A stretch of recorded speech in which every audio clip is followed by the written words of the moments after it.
देखिए, मैं अपनी तरफ से कुछ भी कहना चाहूँ तो नहीं कह सकूँगा। जब तक मेरे भीतर से, मेरे अंदर से खुदा नहीं बोलेगा मेरी ज़ुबान से, तब तक मैं अपनी ज़ुबान से, अपनी मर्ज़ी से एक लफ्ज़ भी, एक शब्द भी नहीं बोल सकूँगा।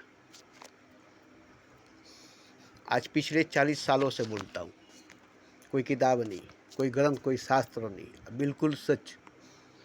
तो क्या मेरी बात है? क्या वो मैं बोलता हूँ? जैसे पहले 1,24,000 पैगंबरों की ज़ुबान से खुदा ने कहा, जब जब उसको ज़रूरत पड़ी, और आज भी मेरी ज़ुबान से खुदा ही कहता है। आप इस पर यकीन करें न करें, इससे कोई मतलब नहीं, क्योंकि मेरी बात से दुनिया को कोई मतलब नहीं। मैं दुनिया से क्या बात करूँगा? मैं दुनिया को क्या पैगाम दूँगा? इतनी बड़ी दुनिया, इतनी बड़ी कायनात को मैं क्या कहूँगा? सवाल ही नहीं पैदा हो सकता है कि मैं कुछ कहूँ, और वो भी पूरी दुनिया के लिए, पूरी कायनात के लिए। इतनी किसी इंसान के अंदर, किसी मामूली इंसान के अंदर अगर कोई इंसान है, मामूली इंसान है, तो ज़रा मेरी तरह बोल कर दिखाए। और सिर्फ मैंने बोला नहीं है, ये नहीं कि मैंने सिर्फ बोला है, किया भी है। जो बोला है वो किया है, जो किया है वो बोला है, करके कहा है, मुझसे कराया गया है। जो कुछ कहा है खुदा ने सबके लिए, वो मेरे लिए भी लागू हुई है, इसलिए मैंने भी किया है। ये नहीं कि खुदा ने कहा मेरी ज़ुबान से और मैं अपनी ज़ुबान दे दिया खुदा को कहने के लिए, अब स्पीकर बन गया, या उसका जरिया बन गया, या उसका वसीला बन गया, हमारे कंधे पर बंदूक रख कर को चला दिया। मगर वो मुझे भी साफ लफ्ज़ों में कह दिया कि जो मैं कह रहा हूँ वो तुमको भी करना पड़ेगा, वो तुम पर भी लागू होता है।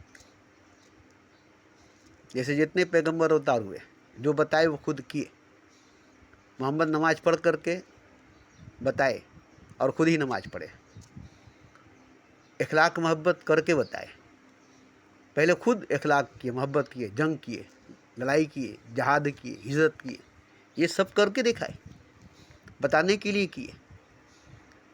हालांकि चाहते तो ये सब नहीं करते, एक जगह बैठ कर बोल देते, मगर ऐसा हो सकता ही, क्योंकि जब सबके लिए खुदा कहता है तो उसके लिए भी कहता है। जो खुदा के करीब, खुदा के नज़दीक है, तो मेरे लिए भी कहता है।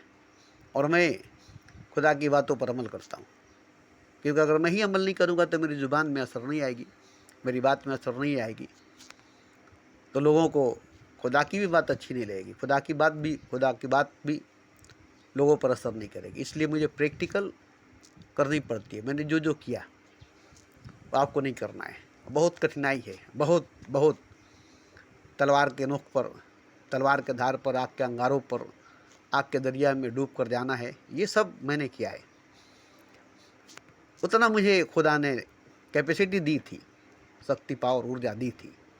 मैं भी एक मामूली इंसान था, आवारा, सिनेमा देखता था, 100 बार एक एक फिल्म देखा है, एक एक फिल्म 100 बार देखा है। बहुत कम ही फिल्म ऐसा है जिसको मैंने 10-20 बार नहीं देखा होगा, वरना हर फिल्म 100 बार, 50 बार जरूर मैं देखता था। नशा था, शराबी की तरह, नहीं पिए तो बेचैन हो जाए, ऐसे ही मैं नहीं देखूँ तो बेचैन हो जाऊँगा। तो मैं एक एक फिल्म 100 बार देखा, आवारा था, फिल्म बाज था, घर के काम करता था और 2 पैसा कमाता भी था, घर में पैसा देता भी था, अपने जेब खर्च में से सिर्फ फिल्म के टिकट का जो पैसा होता था, और कुछ नहीं, कुछ खाने पीने के लिए नहीं। पैदल जाता था, पुष्पा श्री, गणेश टाकी, लिप्पी सिनेमा, और पैदल आता था। टाइम थी, वक्त था, ताकत थी, बड़ी तेज चलता था, बड़ी तेज, 6-6 घंटा, 4-4 घंटा कलकत्ता में पैदल चलता था, बस पर नहीं चलता था, पैदल। तो मेरे अंदर कैपेसिटी थी, पावर थी, शक्ति थी। और जब मैं इस लाइन में आया, मुझे खींच कर, घसीट कर लाया गया। और ये भी एक रात में हुई। रात को फिल्म देख कर आकर सोया, और सुबह उठा तो मैं दूसरा आदमी हो गया। अब जितने मधुमक्खी छत्ते में लिपट जाते हैं उतने ही 1,24,000 पैगंबरों की रूह है हमारी रूह में लिपट गई। अब अकेला रूह क्या कर सकता है इतनी रूहों के बीच में? सब घसीट कर, तान कर, खींच कर रूहानी रास्ते पर ले गए। मजबूरन मुझे जाना पड़ा, मजबूर करके मुझे ले जाएगा, घसीट कर, टांग कर। अब 1-2 की बात होती तो बात थी। 1,24,000 पैगंबर, तीर्थंकर, काली, दुर्गा, देवी देवता 33 करोड़ सब मधुमक्खी की तरह लिपट गए मुझसे। सबकी आत्माएं, सबकी रूहें मेरी आत्मा से, मेरी रूह से लिपट गई। और जब मेरी रूह खिंचाती चली गई जिस रास्ते में, तो जिस्म को भी जाना पड़ा, दिल को भी जानी पड़ी, दिमाग को भी जाना पड़ा, आँख को भी जानी पड़ी, रोए रोए तक को जाना पड़ा। और मैं उस रास्ते में गया तो बहुत उन लोगों से आशीर्वाद मिली, कृपा मिला, उन लोगों की साया मिली, सानिध्य मिला, संग मिला, साथ मिला, और बहुत ताकत वगैरह भी मिली, क्योंकि इसमें बिना ताकत का चलेगा नहीं। जैसे नबी को वो पावर मिली कि उंगली से चांद को 2 टुकड़ा कर दिया, पहाड़ को सोना कर दिया, पत्थर को कलमा पढ़ा दिया। तो ये सब शक्ति, ये सब पावर नेचर भी देती है, कुदरत भी देती है, और खुदा भी देता है, क्योंकि काम तो हम खुदा के करते हैं। जैसे आज प्रधानमंत्री बना है तो उसके पास क्या ताकत है? देश की शक्ति, देश की ताकत, पुलिस उसकी, मिलिट्री उसकी, पावर उसका। वो एक मामूली इंसान, चाय बेचने वाला, इतनी ताकत का मालिक कैसे हो गया? तो वो जब प्रधानमंत्री बना तब ना पूरी फौज की शक्ति, पूरी पुलिस की ताकत, पूरे आवाम की ताकत उसको मिल गई, सारा वोट उसको मिल गया। ऐसे ही मुझे सबकी शक्ति, ऊर्जा, ताकत मुझे मिल गई। तो इतनी शक्ति, इतनी ताकत, इतनी ऊर्जा जब मुझे मिल जाएगी तो मैं क्या करूँगा? मामूली काम, घरेलू काम? नहीं नहीं नहीं, बड़ी बड़ी काम करनी पड़ेगी। आप ही के पास अगर हजारों हजार, लाखों लाख, करोड़ रुपया आ जाए तो क्या करेंगे? एक छोटा सा झोपड़ी बनाएंगे या एक बहुत बड़ा महल बनाएंगे? छोटी सी झोपड़ी तो नहीं बनाएंगे, एक बहुत बड़ा महल बनाएंगे। तो इतना सारा पैसा आने से आप क्या करेंगे? एक बहुत बड़ा महल बनाएंगे, एक बहुत बड़ा, जो दुनिया में उतना बड़ा नहीं हो, जैसे बुर्ज खलीफा, ताजमहल, और भी कई अजूबे हुए। तो जब उतनी कैपेसिटी, उतनी ताकत, उतनी पावर आ जाएगी तो उतना दिमाग भी आ जाएगा। सद्दाद एक किसान का लड़का था, गरीब था, और वो जन्नत बनाया। उसके पास इतनी दौलत आ गई, इतनी पैसा आ गया, और वो खुदा की तरफ से मिला। और जन्नत भी वो बनाया तो वही असली जन्नत। खुद खुदा ने जिब्रील को एक मीना बाजार लगाने को कहा, और वहीं से हर सामान खरीद कर लाता था, क्योंकि जन्नत का सामान होना चाहिए। दुनिया का सामान से जन्नत नहीं बनेगी।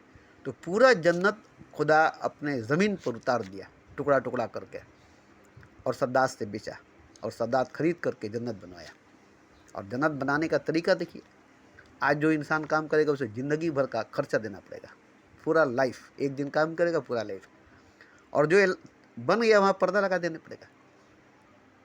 कल आएगा तो वहाँ कोई देखेगा नहीं कि क्या बना हुआ है। अब एक नक्शा दी गई है, उस नक्शे के मुताबिक दिन भर काम होती थी, फिर शाम को पर्दा लगा दिया जाता था। अब वहाँ से फिर शुरू होती थी। इस तरह से करके पूरी जन्नत बनी, और बनाने वाला ने भी जन्नत को नहीं देखा। बस एक दिन काम किया, और एक दिन एक ही दीवार का काम हुआ। पर्दे के पीछे कितनी दीवारें उठ गई, पूरी जन्नत बन गई। एक दरवाज़ा लगानी थी, जिब्रील अमीन दरवाज़ा लेकर के आए, और वो दरवाज़ा खरीद कर, अब दरवाज़ा लगाया जो, वो सिर्फ दरवाज़ा को ही देखा, अंदर नहीं देखा। और जब दरवाज़ा लग गई, दरवाज़ा बंद हो गई, तब जन्नत में जाने के लिए बात आई सद्दात की। तो उससे पहले एक ऊँट जो है भाग कर जन्नत में चली गई, और उसके पीछे पीछे उसका मालिक पूरा जन्नत घुमा, और उसकी दिमाग, उसकी ध्यान पूरा ऊँट पर थी, और ऊँट चप्पे चप्पे में घुमा, चप्पे चप्पे में घुमा, मगर उसकी नज़र, उसकी दृष्टि, उसकी ध्यान सारा ऊँट पर थी। और जब वो ऊँट बाहर निकला, और जब ये बाहर आया तो जैसे लगा कि इसका होश आ गया। अब तक वो बेहोशी में था, क्योंकि उसकी सारी फोकस, सारा ध्यान ऊँट पर थी, जन्नत पर नहीं था। और जब वापस आया तो बोला करे, तो दरवाज़ा बंद हो गया। पता चला कि वो जन्नत में जाकर वापस आकर भी जन्नत को नहीं देख सका। जन्नत में जाकर वापस आकर भी जन्नत को नहीं देख सका। अगर देख लेता कि जन्नत है तो ऊँट को छोड़ देता, जन्नत में रह जाता। और सद्दाद जब जन्नत में पहला कदम रखा, दूसरा कदम रखने चला, उसकी मौत हो गई, उसकी रूह कब्ज हो गई। बड़ी दर्दनाक मौत उसकी हुई। मलकुल मौत उसी के मौत पर रोया है। जब उसकी पैदाइश हुई तो उसकी माँ की मौत और उसके पैदाइश एक साथ हुई। इधर माँ मर रही, उधर बच्चा पैदा हो रहा है। बहुत तकलीफ माँ को, बहुत तकलीफ बच्चे को। ऐसा नहीं कि माँ मर जाए और बच्चा पैदा हो जाए तो भी बच्चा मर जाएगा। ऐसा नहीं कि बच्चा मर जाए और माँ के साथ बच्चा भी मर जाए, माँ भी मर जाए। नहीं, एक ऐसा कि दोनों की जान एक साथ, इधर बच्चा पैदा उधर उसकी मौत, ताकि माँ बच्चे को नहीं देख सके, बच्चा माँ को नहीं देख सके। और ऐसा ही हुआ कि जन्नत को सद्दाद नहीं दिख सका। एक कदम जन्नत में रखा और दूसरा कदम जैसे उठाया और वो कब्ज कर दी गई, वो भी जन्नत को नहीं देख सका। तो ये क्या राज है? खुदा सबसे ऐसा करा करके और उससे वो महरूम रखता है। अब जन्नत को बना करके, सारा पैसा लगा करके खुद जन्नत में नहीं जा सका, क्योंकि जन्नत उसकी नहीं थी, खुदा की थी। पैसा उसका नहीं था, खुदा का था। सब कुछ खुदा का था। इसलिए उसका हक नहीं था कि वो जन्नत में जाए, और जन्नत को उठा लिया गया। ज़मीन पर जन्नत को बना करके फिर जन्नत को ज़मीन पर से उठा लिया गया है। ये हकीकत है, ये सच है। इस पर यकीन करे या ना करे, इससे कोई मतलब नहीं है। ये मैं कोई ज़बरदस्ती यकीन करने को नहीं कहता हूँ। तो अब तक मैंने जो बात कहा वो आपने सुना, मगर असल मकसद मेरे बात कहने का क्या था? बंदा को खुदा से मिलना, आत्मा को परमात्मा से मिलना, कतरा को समुद्र से मिलना, बूँद को सागर से मिलना। बूँद गिरे सागर में, कतरा गिरे समुद्र में, तो भी वो समुद्र को नहीं पा सकता, वो सागर को नहीं पा सकता। जैसे पारस छुए लोहा को तो क्यों न कंदन होए, लोहा छुए पारस को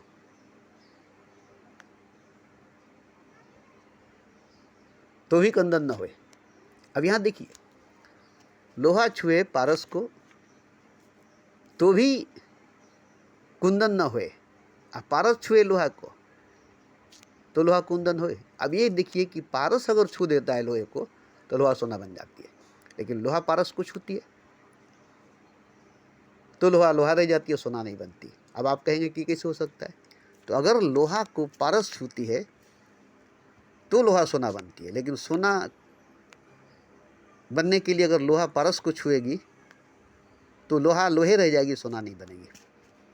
अब यहाँ एक बात बताया कि गुरु की मर्जी, गुरु की कृपा से शिष्य को कुछ मिलता है, यही दिखाया गया कि पारस अपनी मर्जी से लोहा को स्पर्श करता है तो लोहा सोना बन जाता है। अब लोहा सोना बनने के लिए पारस को छूता है तो सोना नहीं बनता, वो लोहा रह जाता है, क्योंकि पारस की मर्जी नहीं है। पारस की मर्जी के बिना लोहा सोना बनना चाहता है। ऐसे ही खुदा की मर्जी के बिना एक पत्ता भी नहीं हिल सकता है। ये खुदा बहुत किताबों में पैगंबरों अवतारों के ज़ुबान से कह दिया कि मेरी मर्जी के बिना एक पत्ता भी नहीं हिल सकता। तो उसका कहना है कि कैसे कोई कतरा समुद्र से मिलकर समुद्र हो जाएगा, जबकि एक लोहा पारस से छूकर सोना नहीं बन सकता। जब पारस लोहे को छुएगा तो सोना बन जाएगा, मगर लोहा पारस को छुएगा तो सोना नहीं बनेगा। ऐसे ही कतरा समुद्र में उतर जाएगा तो समुद्र नहीं बनेगा, समुद्र कतरा में उतर जाएगा तो समुद्र बन जाएगा। बुध सागर में उतर जाएगा तो सागर नहीं बनेगा, सागर बुध में उतर जाएगा तो बुध सागर बन जाएगा। ऐसे ही बंदा में अगर खुदा उतर जाएगा तो बंदा खुदा बन जाएगा। और कौन बंदा है जो खुदा में उतर जाएगा? कौन कतरा है जो समुद्र में उतर जाएगा? वो तो सूख जाएगा रास्ते में ना, समुद्र तक कहाँ से पहुँचेगा, तो रास्ते में सूख जाएगा। ऐसे ही कौन बंदा है जो खुदा में उतर जाएगा? वो तो बीच ही में मर जाएगा। तो खुदा ही जिस बंदे में उतर जाता है वो बंदा खुदा हो जाता है। यही बताने के लिए खुदा ने कहा है कि मैं जिसके अंदर उतर गया वो खुदा हो गया। मन काना लिल्लाह, जो अल्लाह का हो गया, अल्लाह उसे का हो गया। अब उसके हाथ मेरी हाथ, उसका पाँव मेरी पाँव, उसकी आँख मेरी आँख, उसकी जुबान मेरी जुबान, उसका सर से धड़ तक मेरा और मैं वही बन गया। अब वो नहीं है, मैं हूँ। जिसमें उतर गया खुदा वो मर गया, अब उसमें खुदा है और वो खुदा है। दिखने में लगेगा कि इंसान है, दिखने में लगेगा कतरा है, मगर वो समुद्र है, क्योंकि उसमें समुद्र उतरा है। गागर में सागर, कतरा में समुद्र, बूंद में सागर, जर्रा में कायनात, बंदा में खुदा। अब मैं इसको विस्तार से बताना चाहता हूँ। देखिए, माँ पैदा करती है बच्चे को, ठीक है, पैदा होता है बच्चा और माँ के सीने को दोनों हाथ से पकड़कर मुंह से चूसता है, दूध पीता है। कुछ नहीं जानता है वो कि क्या पकड़ा है, क्या पीता है, वो होश में नहीं है, इसलिए वो कुछ नहीं जानता है। माँ जानती है कि ये मेरा दूध खींच रहा है, मेरा दूध पी रहा है, माँ को पता है कि ये दूध पी रहा है, मगर माँ भी तो नहीं देख रही है कि दूध मेरे अंदर से निकल रहा है, खून मेरे अंदर से दूध निकल रही है कि मवाद। माँ नहीं देखती है कि उसके मुंह के अंदर मवाद जा रही है, कि खून जा रही है, कि दूध जा रही है। कोई माँ नहीं बता सकती कि मेरे छाती से जो निकल रही है वो दूध है कि खून है कि मवाद है या क्या है। तो बच्चा पी गया। उस वक्त बच्चा पीता है दोनों हाथ से, छाती को, सीने को, निपुल को मुंह से पकड़ करके। कुछ भी उसको पता नहीं चलता, बस उसका पेट भर जाता है, छोड़ देता है। क्या पिया, माँ ने क्या पिलाया, ममता भर के, दुलार भर के, उस सब कुछ नहीं जानता है। अब वही बच्चा जब बड़ा होता है, उसकी बीवी आ जाती है, शादी हो जाता है, अब वो अपने बीवी की सीने को पकड़ता है दोनों हाथ से और मुंह से निपल पकड़ कर चूसता है। अब उसको जो मिलता है यही वो जानता है। माँ से जो दूध पिया, दोनों हाथ से सीने को पकड़ करके, निपल से, मुंह को निपल से पकड़ करके, उस वक्त वो बेहोश था, होश नहीं थी, अज्ञात में था, मूर्छित अवस्था में थी। क्या पिया क्या नहीं पिया, पीने में कैसा लगा कैसा नहीं लगा, वो नहीं जानता है। लेकिन जब शादी हुई, बीबी आई और उसके सीने को पकड़ करके, उसकी छाती को पकड़ करके, उस निपल को मुंह से पकड़ कर जब चूसना शुरू किया, अब इसको पता चला कि क्या उसको मिल रहा है। हालांकि दूध नहीं मिल रहा है, दूध नहीं पी रहा है, उसमें से दूध नहीं निकल रही है, क्योंकि जब तक बच्चा नहीं होगा दूध नहीं निकलेगा, जब तक माँ नहीं बनेगी दूध नहीं निकलेगा। तो हर पुरुष अपनी स्त्री की छाती से, निपल से चूस करके कुछ ना कुछ पीता जरूर है। हालांकि कुछ उसमें से निकलता नहीं है, मगर स्वाद मिलती है, लज्जत मिलता है, आनंद मिलता है। उसके बाद उसके साथ संभोग करता है, सेक्स करता है, जना करता है, आनंद मिलती है, मगर परम आनंद नहीं मिलता। परम आनंद का ही झलक मिलती है उस वक्त, इस वक्त उसके अंदर से पूरे बॉडी का रस निकलता है, पूरे बॉडी की शक्ति निकलती है, इंद्रिय के रास्ते से, नफ्स के रास्ते से। तो उसी वक्त तक उसे बड़ी आनंद मिलता है। दुनिया का हर आनंद से बढ़कर वो आनंद है जब उसके अंदर से खारिज होती है, वो भी मनपसंद बीवी, मनपसंद महबूबा के साथ संभोग करेगा तब, जो उसको मनपसंद हो, जो दिल से, रूह से, दिमाग से पूरी तरह से जुड़ करके संभोग करता है, सेक्स करता है, जना करता है, मीटिंग करता है, तब उसे जो आनंद मिलती है, वो आनंद दुनिया के किसी भी शय में, किसी भी चीज में, किसी भी नेमतों में नहीं है, किसी भी नेमत में नहीं है। अब रही कि वो परम आनंद नहीं है, आनंद है मगर परम आनंद नहीं है, मगर वही परम आनंद बनेगी, बस वही काम में परम आनंद आ जाएगा। आनंद है, अब वो बड़ा परम आनंद हो जाएगा। छोटा सा झलक है, 15 मिनट, 10 मिनट, आधे घंटे के लिए, मगर परम आनंद नहीं है। क्यों परम आनंद नहीं है? कि पति को परमेश्वर समझकर पत्नी नहीं मिलती और पत्नी को भी परमेश्वर समझकर पति नहीं मिलता। ये पति पत्नी दोनों एक दूसरे को पति पत्नी समझ कर मिलते हैं, स्त्री पुरुष समझ कर मिलते हैं। बस यही समझ कर मिलने की वजह से, मियाँ बीवी समझ कर मिलने की वजह से आनंद मिलती है।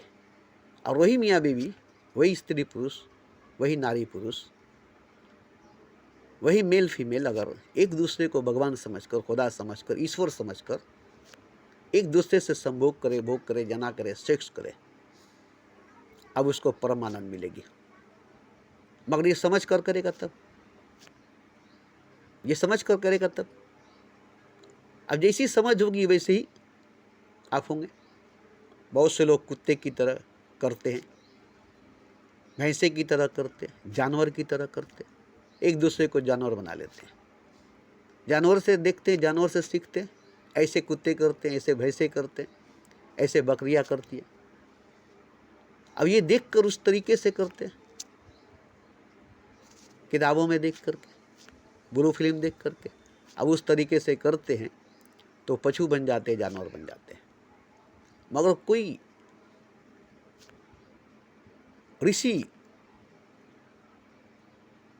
की तरह मिले, जैसे राम मिले सीता की तरह, सीता से, कृष्ण मिले रुक्मिणी से, ऐसे ही अगर मिले तो उसमें समाधि लगेगी, समाधि घटेगी, और दोनों स्त्री पुरुष ईश्वर होंगे। स्त्री भी ईश्वर, पुरुष भी ईश्वर, नर भी नारायण, नारी भी नारायण। अजब घटना घटेगी, अजब घटना घटेगी। उस वक्त परम आनंद मिलेगी, परमेश्वर हो जाएगा, परम सुख मिलेगी, परमात्मा हो जाएगा, परम भोग होगा। महाभोग नहीं, परम भोग होगा। भोग नहीं, संभोग नहीं, महाभोग नहीं, परम भोग होगा।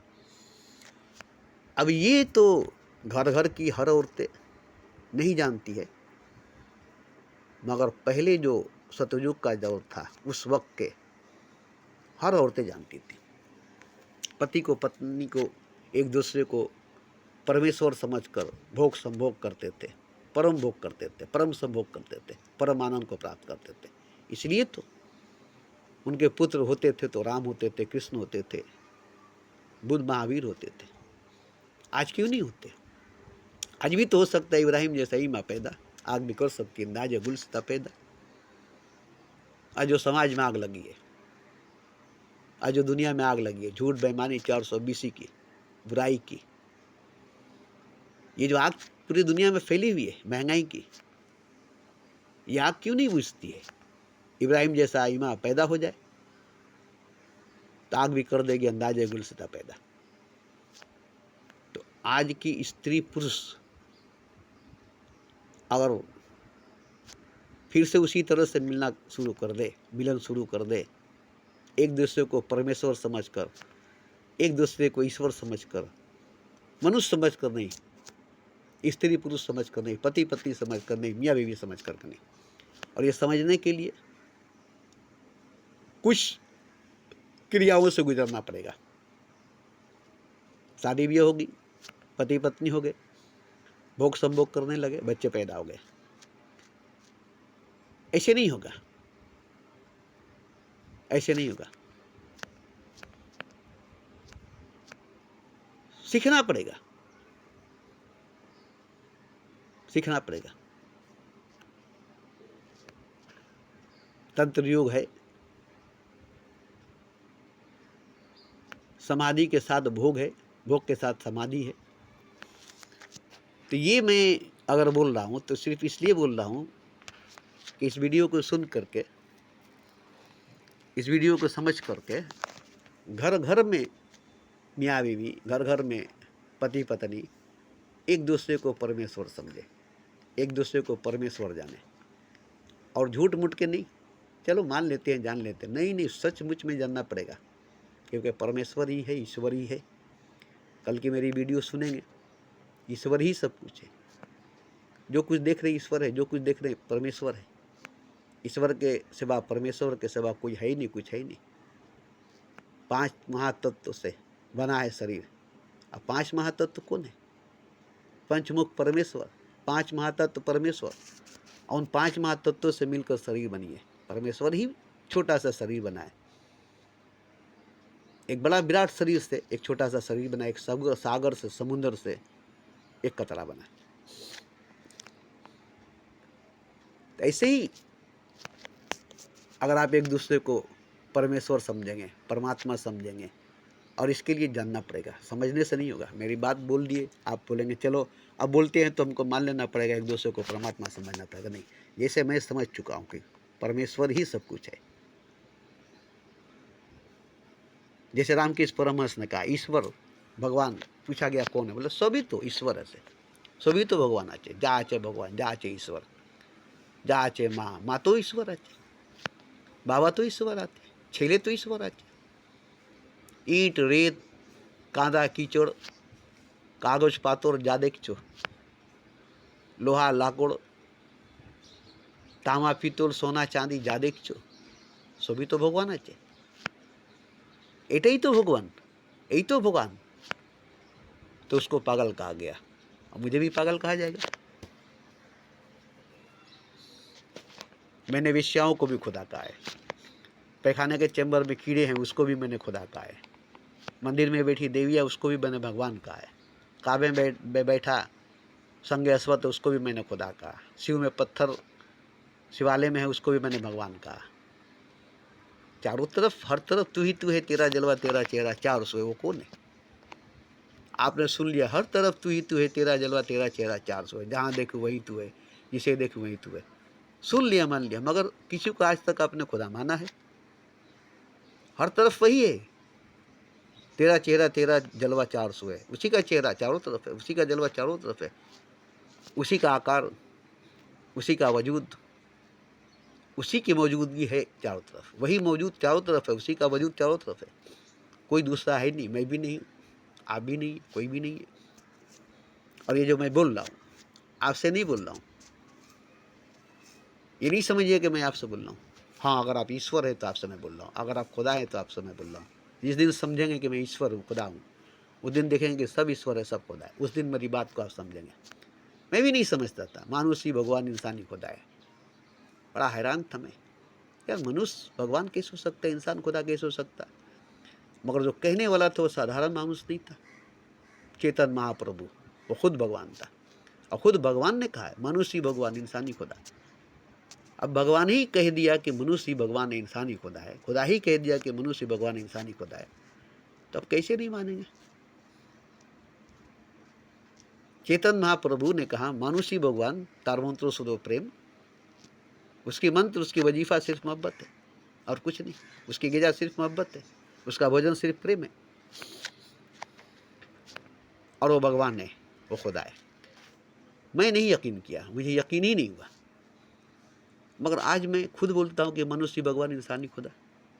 उसकी कही बात सुनकर मुझे यकीन नहीं हुआ, आज मुझे यकीन इसलिए हुआ कि मैं जान गया हूँ। इसलिए मेरी कही हुई बात सुनकर आपको यकीन नहीं होगा। अब सोचिएगा कि मैंने कहा है इसलिए खुदा है सब, इसलिए खुदा है सब कुछ, और आप मान लेंगे कि सब खुदा है। आप भी खुदा है? नहीं है, खुदा आप भी है, खुदा सब भी, मगर जो नहीं जानता है वो खुदा होते हुए भी खुदा नहीं है। जो नहीं जानता है वो खुदा होते हुए भी खुदा नहीं है। जैसे मैं बता दूं, कई बार मैंने कहा है, घर में एक हीरा था कोहिनूर, और घर के लोग दरिद्र थे, भिखारी थे, फाका कसी तंगदस्ती के शिकार थे, भूखमरी के शिकार थे। उस गांव में बड़ी कहत आ गई थी, सूखा पड़ गया था, खाने खाने का, दाने दाने का मोहताज थे, और घर में कोहिनूर हीरा था, बच्चे खेलते थे, और उस गांव में पूरा कोहिनूर हीरा को पहचानने वाला कोई नहीं था, इसलिए कोहिनूर हीरा चोरी भी नहीं हुआ। बच्चे बाहर ले जाकर खेलते थे, फिर लाके घर में फेंक देते थे, फिर ले जाकर बाहर खेलते थे, फिर घर में फेंक देते थे। और वो आदमी बड़ी तंग आकर बोला कि अब बाहर विदेश जाकर कुछ पैसा कमाना है। तो उसकी ज़मीन थी, निजाम हैदराबादी से बेच दिया, घर रख लिया, ज़मीन बेच दिया। ज़मीन बड़ी कम दाम में, क्योंकि बंजर ज़मीन थी, बेकार की ज़मीन थी, कम दाम में निजाम हैदराबादी ने ज़मीन को ले लिया, और ये चला गया विदेश। विदेश जाने के बाद वो जौहरी के साथ ज़्यादा लगाव रखा, हीरे की पहचान। अचानक उसके जहन में आया कि जौहरी लोग से दोस्ती करेंगे, किसी से नहीं, उनके साथ काम करेंगे, उनके साथ उनकी हेल्फरी में रहेंगे, उनके संग में रहेंगे। और वो उन्हीं के साथ उनकी हेल्फरी में, उनके संग में रहा, और धीरे धीरे धीरे धीरे 5 सालों में हीरे की पहचान उसको हो गई, कोहिनूर हीरे की पहचान उसको हो गई। हालांकि वहाँ कोहिनूर हीरा नहीं था, क्योंकि कोहिनूर हीरा देखी थी उसके घर में, मगर हीरे की पहचान होते होते कोहिनूर हीरे की भी पहचान होगी कि कोहिनूर हीरा ऐसा होता है, उसकी ऐसी खासियत होती है, उसकी ऐसी ताकत होती है, उसकी ऐसी चमक, उसकी ऐसी महक, उसकी ऐसी खुशबू होती है। हालांकि किसी के पास कोहिनूर हीरा है ही नहीं, मगर उसकी इल्म इन तमाम हीरो से हो गई, इन्हीं तमाम हीरो की वजह से उसकी इल्म हो गई। कैसा होगा अगर कोहिनूर हीरा होगा तो, इस तरह का होगा अगर कोहिनूर हीरा होगा तो। इन हीरो की वजह से इन तमाम हीरो की पहचान की वजह से कोहिनूर हीरे की पहचान पैदा हो गई। हालांकि वहाँ कोहिनूर हीरा थी नहीं, मगर वहीं से जान लिया और वहीं से पहचान हो गया कि कोहिनूर हीरा इन हीरो से बढ़कर है। उसके अंदर इन हीरो से ज़्यादा खासियत, ज़्यादा चमक, ज़्यादा पावर, ज़्यादा शक्ति है और उसकी खुशबू, उसकी महक इन सब से अलग है। तो वहाँ जा कर के यही उसको सीखने के मिला और कुछ नहीं मिला। वापस आया, कुछ पैसा कमा कर आया, तो घर में ढुकते ही वो खुशबू उसको मिल गई। जैसे आप नागिन फिल्म में देखिए ना, नागिन थी और घर के लोगों को पता नहीं था, ऋषि कपूर को पता नहीं था, उसकी माँ को पता नहीं था कि ये नागिन है, मगर नागिन को पहचानने वाला जो जोगी था, सपेरा था, वो घर में पैर रखते ही उसका बदन कांप गया। उसकी महक से पूरा घर सांप की दुर्गंध से भर गई थी और वो नाक को सूंघते सूंघते बोला, इस घर में किसी न किसी नागिन की वास है। अभी देखा नहीं था मगर उसके बदन कांप गए, उसके रोए कांप गए कि इस घर में नागन है, वो भी इच्छाधारी नागन है। और खुशबू से पहचान गया और देखा तो पूरी तरह से जान गया कि ये इच्छाधारी नाग है। तो ऐसे ही घर में कदम रखते ही उसकी बदन कांप गई। कोहिनूर हीरे की कंपन उसको, तरंग उसको छू दिया, वाइब्रेशन उसको छू दी। अब वो बोला, अरे क्यों मेरा बदन कांप गई, क्यों मेरे रोए खड़े हो गए, यहाँ क्या चीज़ है। ढूंढा तलाशा तो वही कोहिनूर हीरा जो पत्थर समझकर बच्चे खेल देते। छुआ तो पूरा बदन गनगना गया, पूरा बदन गनगना कर उड़ गया। उसकी आंखों से झरझर आंसू निकलने लगी। आज तक इसे पत्थर समझकर बच्चे खेल देते, हम भी उसे पत्थर समझ कर इधर उधर फेंक देते और हम दरिद्र गरीब बनकर थे। और ये कोहिनूर हीरा है। पहचान हुई तो पहचान गया और उसकी वाइब्रेशन भी उसको मिलने लगा, उसकी तरंग भी उसको मिलने लगा, उसकी सुगंध, उसकी महक भी उसको मिलने लगा, उसकी खुशबू उसको मिलने लगा। अगर वो पहचान बाहर जा कर के नहीं किया होता तो पत्थर समझकर घर में कभी फेंक भी दिया होता और वही दरिद्रता में जिया होता। तो कोहिनूर हीरा समझ गया। तो निजाम हैदराबादी जो ज़मीन लिए थे, उस ज़मीन से पत्थर बहुत निकला, क्योंकि इसके घर में जो कोहिनूर हीरा था, राजा का सेना होता है, राजा का रियाया होता है, राजा का प्रजा होता है, तो ये तो तमाम हीरों का राजा था। इसके घर में राजा था कोहिनूर हीरा और इसके ज़मीन में इसके रियाया, इसके प्रजा थे। और वो ज़मीन की खुदाई किया, उसमें से इतने कीमती कीमती पत्थर निकले कि उसी से नवाब और भी अमीर हो गया। इतने पत्थर निकले कि विदेश जाकर बेचता था, बड़ी कीमत, बहुत ज़्यादा कीमत में। उसकी कुछ खासियत थी। तो इसके घर में जो था वो कोहिनूर हीरा था, इसके ज़मीन में जो थी वो ढेर सारे हीरे जवाहरात थे। और वो तो निजाम हैदराबादी को मिला और इसको कोहिनूर हीरा मिला। ये भी बाद में अमीर हुआ, ये भी बाद में अमीर हुआ। लेकिन अगर नहीं जानता, नहीं जानने की वजह से तो वह ज़मीन को बेच दिया ना। अगर जानता कि इस ज़मीन के अंदर हीरे जवाहरात भरे हुए तो निजाम हैदराबादी से नहीं भेजता। अगर जानता कि ये पत्थर नहीं, कोहिनूर हीरा है, तो गरीब नहीं रहता। तो नहीं जानने की वजह से हाथ से ज़मीन चली गई हीरो की, मगर एक कोहिनूर हीरा है जो उसको मिल गई, जो सब हीरो से ज़्यादा कीमती था। कि जितनी भी कीमत निजाम हैदराबादी को मिली, उससे कई हजार गुना ज़्यादा कीमत इसको मिला जब इस कोहिनूर हीरा को बेचा। तो वही निजाम हैदराबादी खरीदे, काफ़ी कीमत दी। और ज़मीन की जो कीमत दी वो बेकार थी, मगर कोहिनूर हीरा की इतनी कीमत देना पड़ा उनको, क्योंकि अब ये जान गया, बोला कि देखिए गलती से मैंने अपना ज़मीन बेच दिया और बहुत हीरे जवाहरात आपने निकाला, उसमें से एक पैसा नहीं दिया, मगर अब ये कोहिनूर हीरा है और इसको मैं जानता हूँ, इसकी कीमत मैं जानता हूँ, इतनी कीमत देनी पड़ेगी।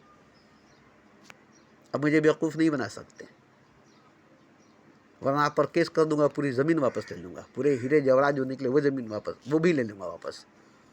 आपने मुझे बेवकूफ़ समझाए, मगर अब नहीं। तो खैर निजाम हैदराबादी उसको जो कीमत मांगा वो दिया, जितनी कीमत मांगा वो दिया, और निजाम हैदराबादी कोहिनूर हीरा भी ले लिया। और उसके बाद वो कोहिनूर हीरा को बेचकर निजाम हैदराबादी बहुत पैसा कमाया। आज मलका एलिज़ाबेथ के पास वो कोहिनूर हीरा है लंदन में। तो मेरा यह कहने का मतलब है कि अगर नहीं पहचानता तो पत्थर ही न था, नहीं पहचानता तो कोहिनूर हीरा नहीं था। इसी तरह से नहीं पहचानेंगे तो जो आप देख रहे हैं वो खुदा है, मगर आप नहीं पहचानते इसलिए खुदा नहीं है। मैं पहचान गया इसलिए मेरे लिए पैखाने के चैम्बर का कीड़ा भी खुदा है, बाजार के बैठी वेश्या भी खुदा है। ऐसे मैं नहीं बोल रहा हूँ कि वेश्या जो बाजार में बैठी है वो भी खुदा है, आपको बुरा लगेगा, लेकिन जो उसके पास जाता है वो भी तो खुदा है। इसमें बुरा लगने की बात है। जितने वेश्याओं के पास जाते हैं, वेश्याओं से मिलन करने जाते हैं, सेक्स जना करने जाते हैं, वो सब के सब खुदा है और वेश्या भी खुदा है, दोनों ही खुदा है। पति भगवान परमेश्वर है तो पत्नी भी भगवान और परमेश्वर है, दोनों। ये नहीं कि पत्नी है पति है, नहीं, दोनों परमेश्वर है, दोनों एक है। इसी तरह पूरा जगत ही जगदीश है, पूरा ब्रह्मांड ही ब्रह्म है, पूरी कायनात ही खुदा है। इसका एक एक, जैसे आपके बदन का एक एक रोआ आप है, एक एक सर का बाल आप है, एक एक नाखून आप है, एक एक अंग आप है, एक एक हिस्सा आप है। आपके घर का एक एक ईंट, एक एक दीवार का एक एक चीज आप है। अगर आपकी दीवार को तोड़ा जाएगा तो चोट आपको लगेगी, आपके घर को तोड़ा जाएगा तो दर्द आपको होगी। अरे वो बेजान चीज़ है, दर्द क्यों आपको होती है? वो बेजान चीज़ है, चोट क्यों आपको लगती है? तो इसलिए कि पूरा वजूद आपका पूरे घर से जुड़ा हुआ है। आपका घर, आपका वजूद एक है। आपका कपड़ा, अगर नहीं मानते तो मेरे पास आइए ना, बीच बाजार में लोगों के सामने जहाँ आपकी बहुत ज़्यादा इज्जत है, आइए मैं आपको समझा दूंगा। कपड़ा आपसे ज़्यादा कीमती है। कपड़े को अगर हम चीर फाड़ दे, समाज के बीच में नंगा कर दे, आपको क्या इज्जत रह जाएगी? आपकी सब कुछ रहेगी, इज्जत चली जाएगी। तो जो कपड़ा आपको इज्जत देती है वो कपड़ा मामूली नहीं है। आप नंगे होकर इज्जत कमा लीजिए ना, आपकी बहुत इज्जत है ना। नंगा होकर चलिए तो देखे तो कितनी इज्जत होती है। लोग कहेंगे पागल हो गया, लोग कहेंगे पागल हो गया, मगर वही लोग जो जान लेते हैं, नंगा चलते हैं, लोग उन्हें बाबा कहते हैं। फर्क देखिए, आप अगर कपड़ा उतार कर नंगे चलेंगे, बहुत मशहूर हैं, नामवर हैं, बहुत बड़े नवाब हैं या बहुत बड़े राजा हैं, मगर अब नंगे चलेंगे तो लोग हंसेंगे। लेकिन अगर अपने आप को पहचान कर नंगे चलेंगे, बुद्ध नंगे चले, कोई नहीं ऐसा। जब राजा थे तब नंगे नहीं चले, जब बुद्ध हो गए, बोध हो गया तो नंगे चलने लगे, नंगे धड़ंगे चलते थे, नंगे पैर नंगे बदन। जैन साधुओं को देखिए, सबके सामने नंगे बैठते, नंगे चलते, उन्हें जरा भी शर्म लाज नहीं आती। क्यों? वो जानते कि मैं कौन हूँ, मैं क्या हूँ। और जो लोग नहीं जानते वो नंगे नहीं चल सकते, जो लोग नहीं पहचानते अपने आप को वो नंगे नहीं चल सकते। तो जान लेने के बाद नंगा चलना, आपकी बेइज्जती नहीं होगी, आपकी इज्जत होगी। आपके पाँव छुएंगे, आपके पैर पर नारियल फोड़ेंगे, दूध चढ़ाएंगे, आपको भगवान कहेंगे, जबकि आप नंगे हैं, जबकि आप नंगे हैं। मगर कोई राजा नंगे हो जाए तो उसे पागल कहा जाएगा, कोई अमीर नंगे हो जाए तो उसे पागल कहा जाएगा। अभी बीरू भाई अंबानी की शादी हुई, उसके भाई, उसके बेटे की, भतीजे की, सोने का लिबास पहना था। सबके सामने अगर उतार लेता, नंगा हो जाता कि मैं इज्जतदार हूँ, सबके नज़र में मेरी इज्जत है, ये सोने के लिबास से क्या है, नंगा खड़ा हो जाते मियाँ बीवी दोनों, और पूरे परिवार नंगा खड़ा हो जाते कि देखो भाई, हम तो बहुत पैसे वाले हैं, बहुत इज्जत वाले हैं, इन कपड़ों से क्या होता है, इन जेवरों से क्या होता है। हीरे से जड़ी साड़ी कई हजार करोड़ की थी, वो पहनी थी, तो उसी से उसकी इज्जत हो रही थी। कितने करोड़ की साड़ी है, इतने करोड़ के सोने की बनी हुई लिबास है। तो वहाँ बोलती कि देखिए हम लोग तो इज्जतदार है ना, पूरा दुनिया, पूरा हिंदुस्तान में मशहूर है ना। एक काम करते हैं कि लिबास उतार कर नंगे खड़े हो जाते हैं और आप लोग मेरी इज्जत करें। तो सब कहेंगे अरे ये सब खानदान पागल हो गया, पैसा इतना हो गया कि इनको पागल कर दिया, पैसा ने इनको पागल कर दिया। मगर उसी में से कोई साधु सन्यासी बन जाए और वो नंगा हो जाए तो कोई इसको पागल नहीं कहेगा। उसी में से कोई भी एक लड़का या लड़की या औरत पागल नहीं उसे कहा जाएगा, नंगी हो जाएगी, नंगा हो जाएगी, जैसे राबिया बसी नंगी हो गई। और भी कलकत्ते में जो थी माँ,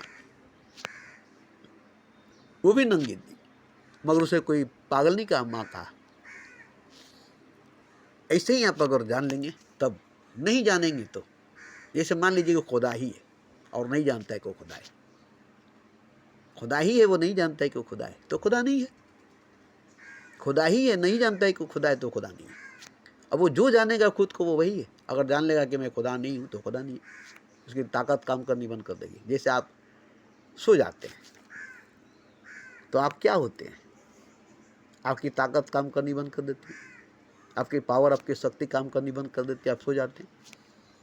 उस वक्त आप क्या हो जाते हैं, उस वक्त आप सो जाते हैं, मर जाते हैं, आप नहीं हो जाते हैं। और जब जागते हैं तो जो अपने आप को कहते हैं, जो अपने आप को समझते हैं, वही होते हैं।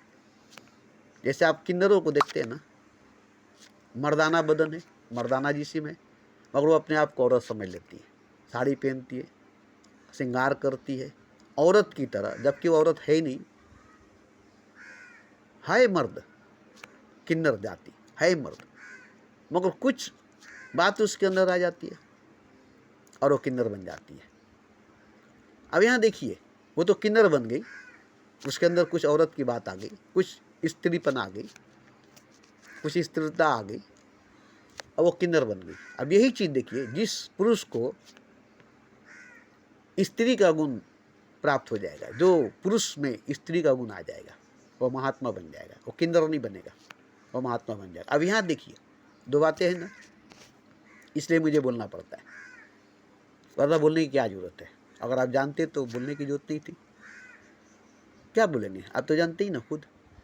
तो किन्नर को जब पता चला कि मैं स्त्री हूँ पुरुष होने के बाद भी, तो किन्नर बन जाता है, साड़ी पहनता है, सलवार जंपल पहनता है, ओठ पालिश लगाता है, श्रृंगार करता है, बाल बड़ा करता है, हर औरत का श्रृंगार वो करता है, पूरा औरत बन जाता है, जबकि वो औरत है नहीं। अब वो मर्दर भी नहीं रह जाता, औरत भी नहीं बन पाता, बीच में लटक जाता है, किन्नर बन जाता है, ना औरत ही रहता है, औरत बनने के बाद, औरत का श्रृंगार करने के बाद, औरत का लिबास पहनने के बाद भी, और ना वो मर्द ही रह जाता है, मर्द होने के बाद भी किन्नर बन जाता है, बीच में लटक जाता है। लेकिन जिसके अंदर स्त्री का गुण आ जाता है, स्त्री की खासियत आ जाती है, वो महात्मा बन जाता है। स्त्री का गुण, स्त्री का खासियत आने से वो महात्मा बन जाता है।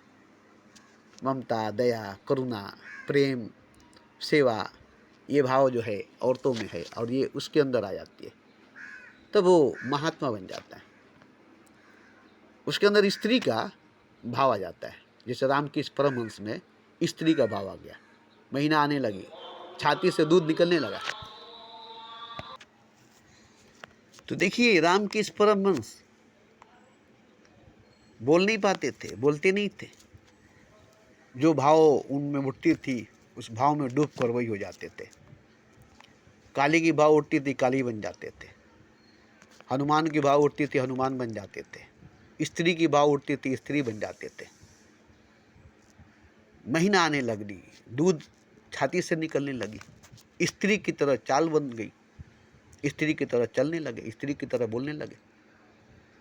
फिर उसके अंदर भाव जगी, वो मुसलमान हो गए, 8 साल तक मुसलमान थे, नमाज पढ़ते थे। फिर भाव जगी, वो क्रिश्चियन हो गए। फिर भाव जगी, ईसाई हो गए। फिर वापस